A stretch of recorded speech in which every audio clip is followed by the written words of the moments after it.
नमस्कार, तुम्ही पाहतात लोकात्मा न्यूज. बातमी परभणी येथून. तहसील कार्यालय गंगाखेड यांना निवेदन सादर. परभणी. स्थानिक स्वराज्य संस्थेतील रद्द केलेले आरक्षण पूर्वरण करणे लाभूबाबत माननीय तहसील कार्यालय गंगाखेड यांना निवेदन देण्यात आले.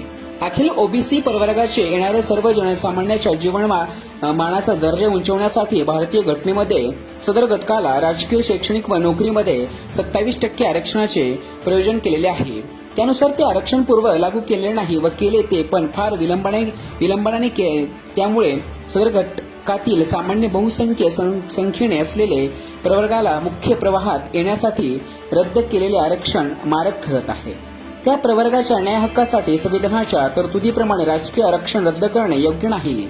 तसेच ओबीसी प्रवर्गातील नोकरीतील पदोन्नतीतील आरक्षण पण रद्द केले आहे.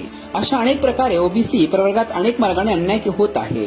ओबीसी समाजामध्ये तीव्र असंतोष आहे. ओबीसी समाजाला सामाजिक न्याय व त्याचे जीवनमान सुधारण्यासाठी आरक्षणाची अत्यंत गरज आहे. म्हणून स्थानिक स्वराज्य संस्थेमध्ये शैक्षणिक नोकऱ्यांमध्ये आरक्षण पूर्णतः लागू करावे. सध्याचे आरक्षण रद्द करण्याचा निर्णय झाला आहे तो अति तात्काळ रद्द करावा.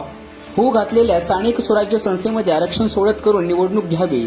वरील सर्व निवेदित बाबींचा आपण सकारात्मक दृष्टिकोनातून विचार करावा व कराल अशी आशा अखिल भारतीय समाज ओबीसी समाज आपल्याकडून करत आहे. अन्यथा सर्व राज्यातील ओबीसी समाज व सर्व ओबीसी संघटना या विरोधात रस्त्यावर उतरून आंदोलन करतील असे निवेदनात म्हटले आहे.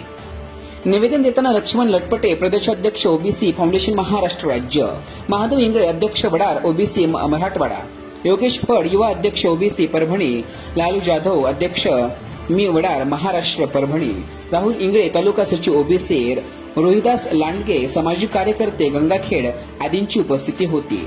लोकात्मा न्यूज साठी प्रतिनिधी अहमद अन्सारी परभणी.